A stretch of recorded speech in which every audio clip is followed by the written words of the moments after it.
First of all, thanks everyone for joining. This is what I like to call the big money panel.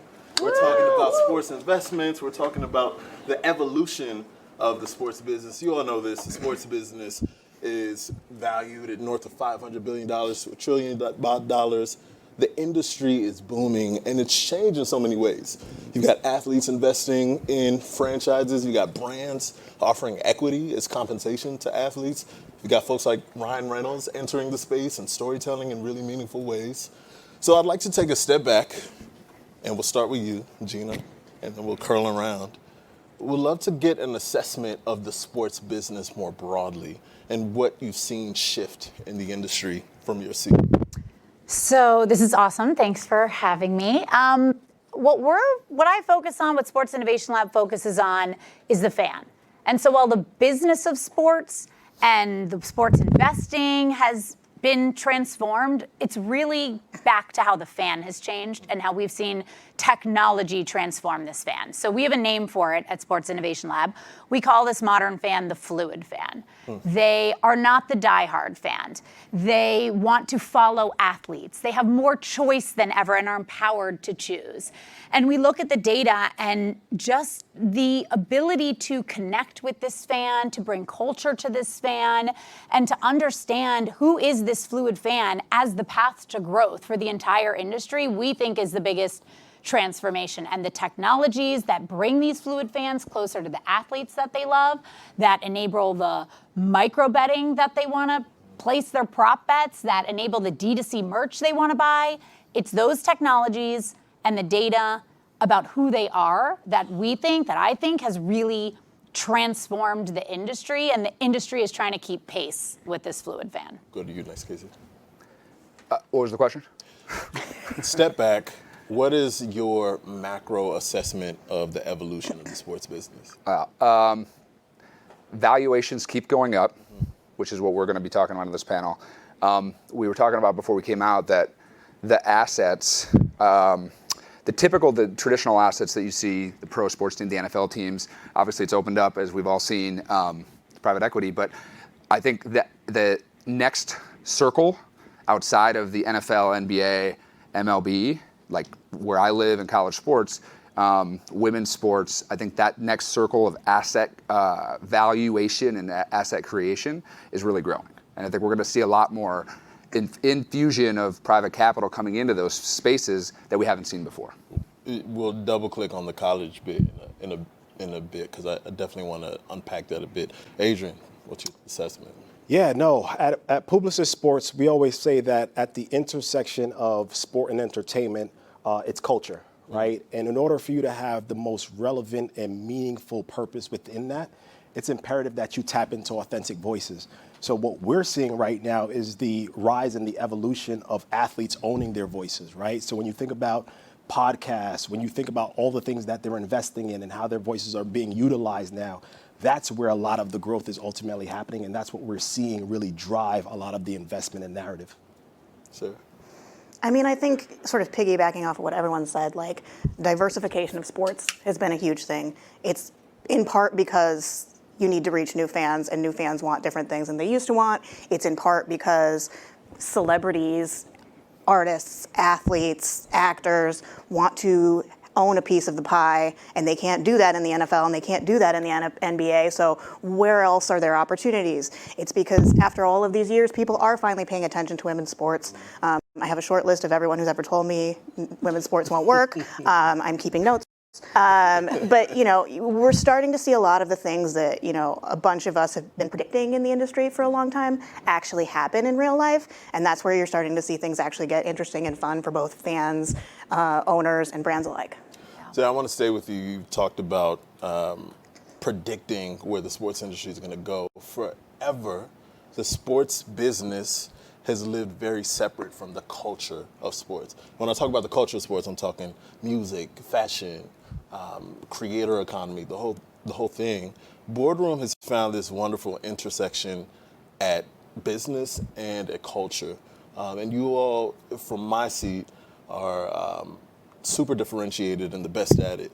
So would love to get a sense of what you, Rich Kleiman, and KD saw as a gap in the marketplace and why you all chose to launch the platform that is the Boardroom. Yeah, great question. Thanks. For us, it was about the rooms we were in. We were really excited to see the opportunities that were coming to us. We were genuinely thrilled about the meetings we were having, about ownership, about investment in sports, about media opportunities. And we were kind of geeked out by it. Like, the business of sports had become cool to us, but nobody was telling that story, especially to fans. It was still sort of business folks talking to business folks and very, very B2B from just a media and storytelling standpoint.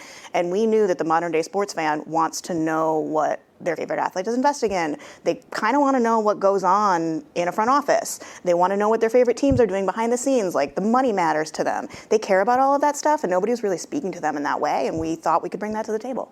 One of my favorite things about observing your business is it isn't call us and we'll see if KD can pull up.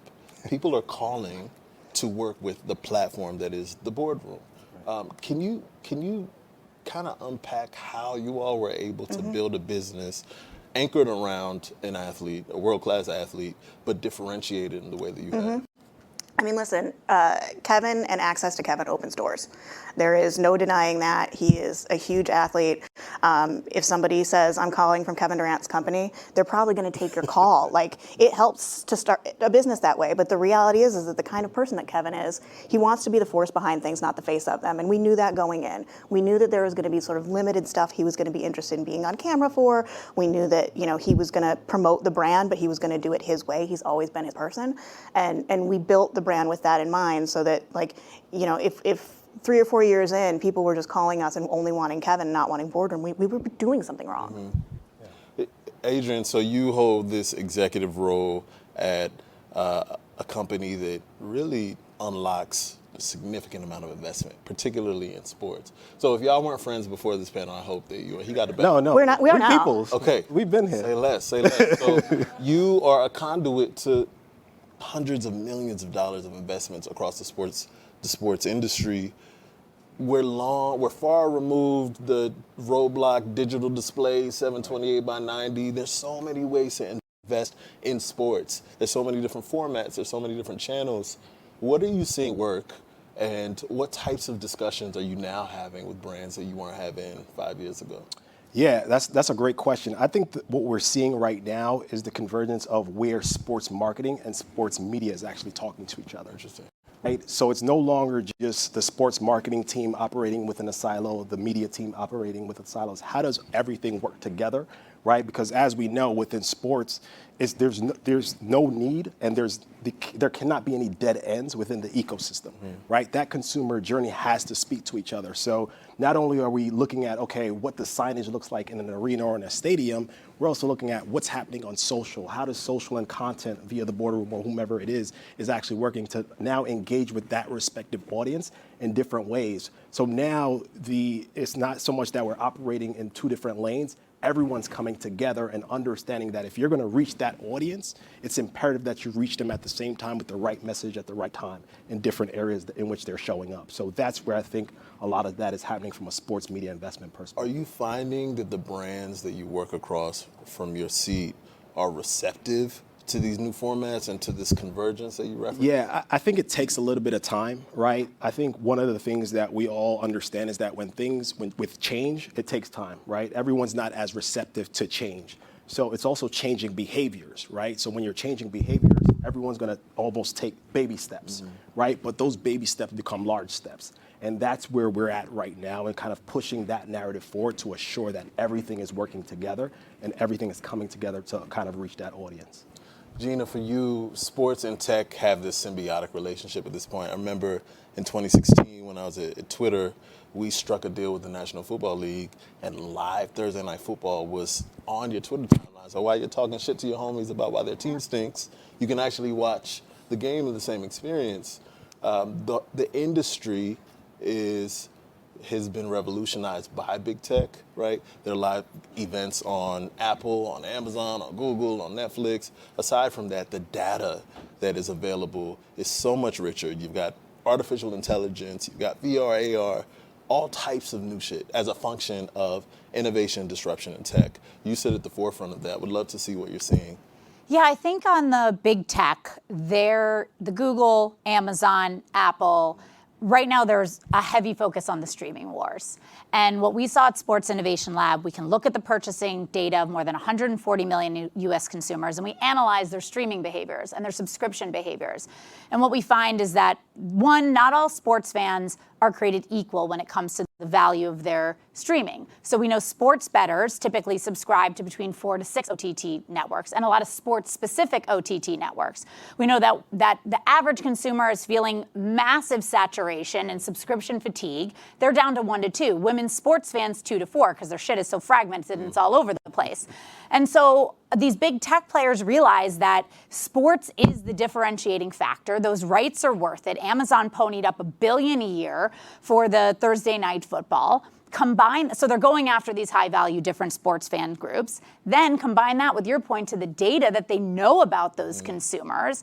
And what you were saying about merging the different types of formats. I mean, Amazon knows if this sports fan who's watching on Thursday night just bought diapers or razors and they're going to figure out how to create a 360 campaign for their advertisers on that Thursday night, while they use Thursday night to drive new subscriptions, of which there's not many left. Everybody's kind of subscribed to anything. But the churn that we're seeing in our data, which is driven by seasonality, which is driven by player signings. The spike we saw in Apple in our data when they announced Messi, of people who signed up for Apple TV to be able to watch MLS to get Messi, that was huge. Like, that paid for the rights alone. And can you plan for that happening? I mean, sure, I'm sure the Illuminati, all knew what was coming. So I think the big tech players are making a play for these rights. It is the last bastion of trying to drive subscription and thwart churn, and then it opens up doors using the data for all sorts of different content and advertising opportunities. You mentioned having a sense of whether you purchase diapers and razors, and if you're a Cowboys fan, which would be really sad if you were a Cowboys. But Adrian, there's one in the crowd. Adrian, I'm curious. For years, brands have spent on linear and broadcast if they're trying to align themselves with live sports. Now you have this rich fire hose of data, but the positioning is still not as intuitive to legacy buyers.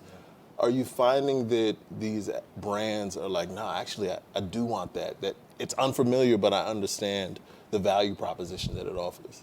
Yeah, so I think it's a simple equation, right? Where the eyeballs go, the budgets and dollars flow, right? And if we're watching on social or if we're watching on a streaming platform, we're going to follow those eyeballs, right? And I think that's the simple equation of it. As long as they're there, we're going to follow. And as long as that's continuing to be supported through data and things of that nature, you're going to continue to see brands lean in. You're going to continue to see brands kind of figure out what it is. But the one thing I'll say is it's about finding your right way to show up. Right, it's a little bit more deeper now because every brand is showing up. But what value are you adding to the actual experience? And I think that's where it's really going to kind of evolve and change. Casey, so in 2020, called me. You said, I've got this big idea. It's about this thing called NIL, and it's called the Wild Wild West, and it's slippery, and it's nuanced, and it's tricky, and I want you to learn more about it.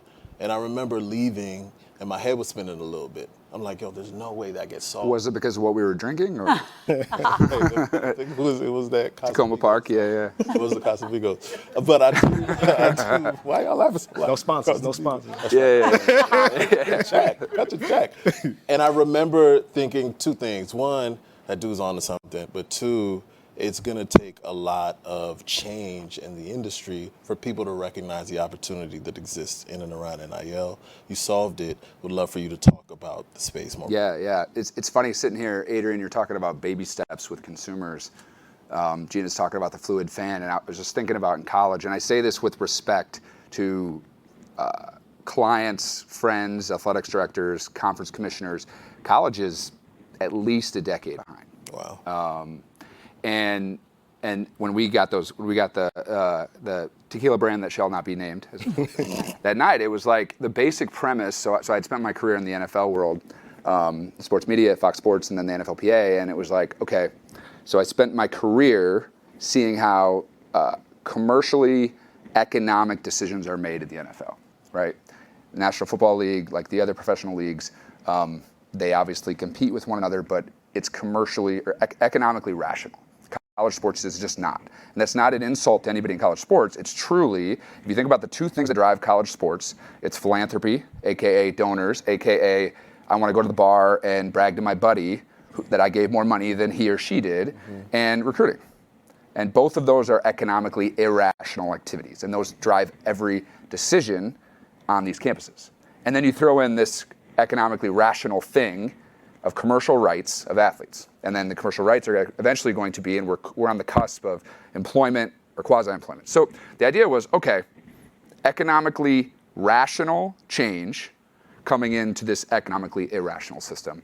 It's going to be chaos, and that's what we've seen over the last 4 years. And this panel is obviously called The Future of Sports Business. And for anybody who follows, there's been a couple new, call it, structures for college football. And we're sitting here talking about the fluid fan, and we're talking about understanding fans. I think there needs to be structure first in big-time college sports, and specifically college football. And if you look at college football, it's very fragmented. The media rights deals are undervalued, which is why a lot of private equity firms are interested in the space. You get the structure first, and then you can do the really, really cool, fun, interesting things that you three do, which is understanding the fan. But first, there needs to be the structure. And the future of college athletics, I think, in a decade is going to be incredibly strong. Over the next 3 to 5, it's going to continue to be even more chaotic than it's been the last 4. We've got a colleague of Kevin Durant's on the panel. Do you envision a world where someone like a Kevin Durant can own a piece of the University of Texas football or basketball his own? Maybe. So I spent a lot of time in the last 12 to 18 months talking to a lot of people within college sports and trying to be somewhat of the translator between folks who invest capital and folks on campus, because they speak different languages, right? What I would say is that it's a valuable asset until it's extracted out from the system of higher education.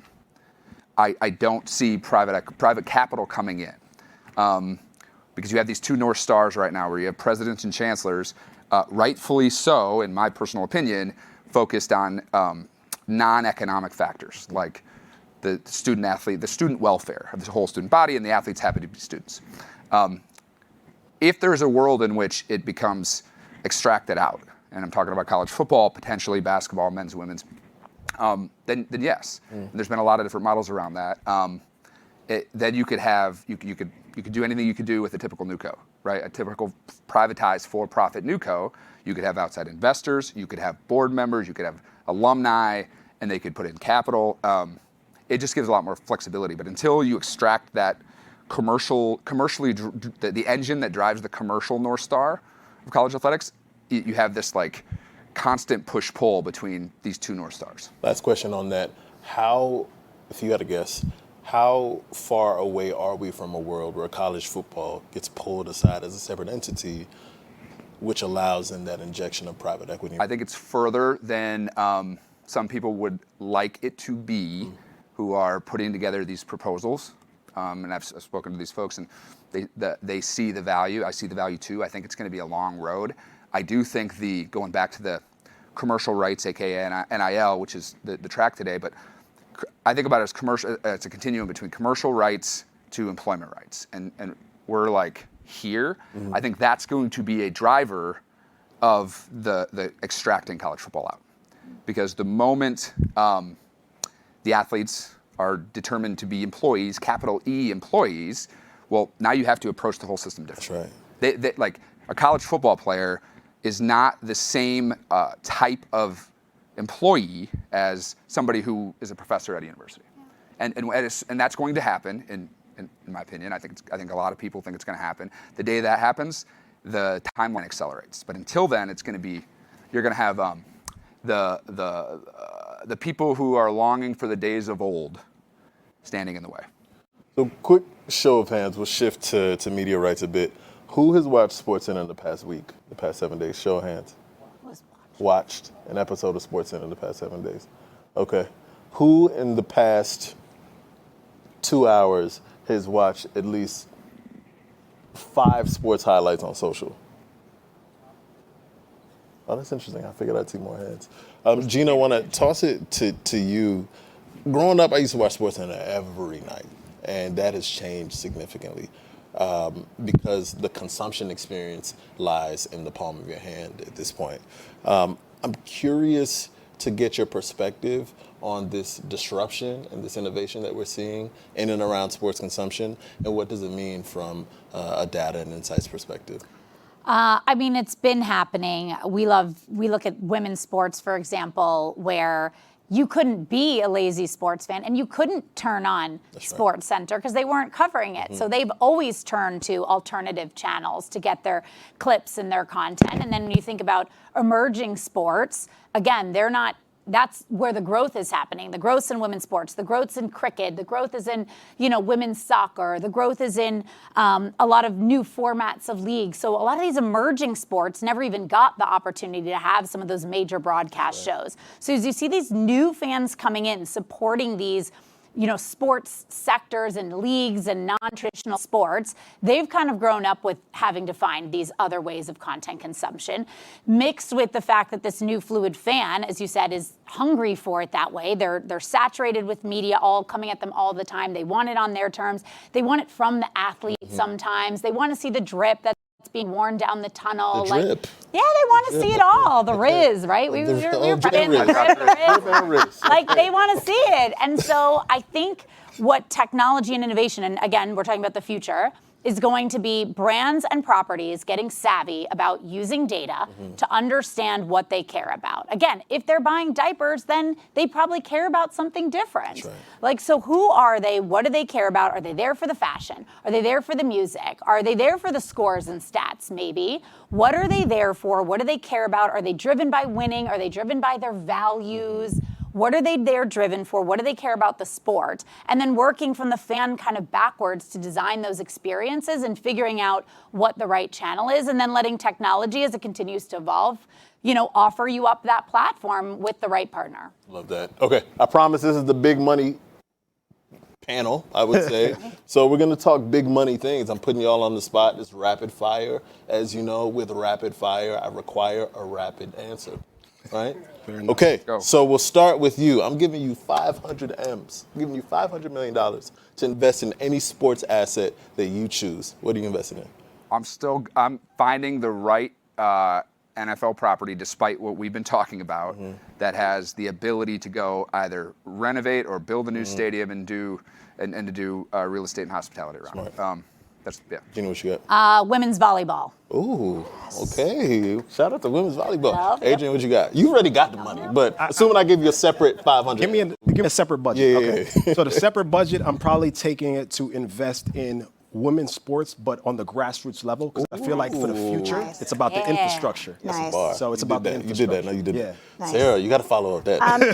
I'm either going for the WNBA expansion team in Milwaukee, huge sports town, huge opportunity, huge women's sports state on the whole. We've seen it across other sports. Or I'm waiting for the eventual Twitter fire sale. And we're bringing it back. Damn! What do you have to say about That was Ouch. That was a little, no, too soon. Okay. We're going to stay with you begrudgingly. You are the top high school basketball senior in the country. I'm giving you $1 million cash to fly 2,000 miles away from your family to play in my random state, or you can be the hometown hero at the university that you grew up loving. No NIL bag. Where'd you go? I flew 2,000 miles away from my family for free, so I would definitely take it back. You take the bag? Are you taking the NIL bag, or you being the hometown hero? Hometown hero. Ooh. Hometown hero. Okay, because you're going to get Because I'm going to get to car the bag. dealership. I'm going to get to it later. Hometown hero. Go Knowles. There you go. taking Yikes. the bag? Thank you. Taking the I'm bag. taking the bag. You kidding? Okay. We Get have it to while it's speak our there. truths. Get it while it's there. Adrian has approached the panel with an incredible tequila opportunity, since that's what we consumed that evening. The deal terms are such that you either take 2% equity or you get paid an M a year. Casey, we start with you. What are you taking? Depends how bloated the valuation is. Okay. Right? It all depends on what Adrian's telling me the valuation is. That was too smart of an answer. I'm sorry. I'm a gambler. I'm taking the equity. Taking the equity. Yep. I mean, it's an equity play. Okay. equity What you play. doing? I mean, I'm invested in the tequila space alongside my business partners. I'm gonna take the money because it's a really, really bloated market, and if something's just coming to market now, I'm a little bit worried about there's just being too much out there. You have I haven't tried it. I haven't tried it. tasted my I need- tequila. I need to try it. I need to know that it's additive free. So organic. Yeah. I need to know. got a case load I on need, that. I need to know that it's better than the work? most awarded tequila out there in the market. Los Lobos. Can I change my answer? I want the money. Okay, you have the money. Okay, last question. Of the big sports leagues, the major leagues, domestic and international, which league are you buying? Which league are you selling? Which league are you holding? Ooh. Yeah, we get a little provocative. You looking at me first? I'll start with Sarah. Man. Troublemaker. Oh. Buy, sell, hold. Buy, sell, hold. Well, I already told you I was buying WNBA. Okay. I'm gonna sell NFL. Oh. Because the getting is good. You're gonna make a right lot. now. I'm gonna make the bag now and step aside for somebody else. And I'm gonna hold women's volleyball. All right. What did I do there? It's a buy and hold. Buy, sell, hold. Okay, so I'm going to buy WNBA. Okay. I'm gonna hold on the NBA because I think there's some opportunity still there. I think there's a lot of cultural opportunity still to be figured out there. And then I'm not trying to sell right now, so. Okay. All right. You liquid. You liquid. Say I'm less. not trying You to liquid. sell right now. You It's liquid. 2024. Talk to me. Gina, what you got? All right. I'm going to buy and sell. I think the impending World Cup is going to add a lot of value to that league. I am going to hold F1. I think we still have room for growth in the U.S. market, and we're going to get some women racing in those cars soon, and that's going to be amazing. And I guess I'll sell the NHL. I don't know a lot about hockey. Nobody's like, yes. I think I'm selling the NFL too, even though because it's so high. The game's good. I like NWSL, maybe MLS. But I like the sort of soccer to buy, and I think the NBA I'm holding. Interesting omission, Major League Baseball in playoffs right now. Really, really interesting. Yeah, Ladies and gentlemen, thank you all for spending a little time with us. The Big Money Panel. Thank you all.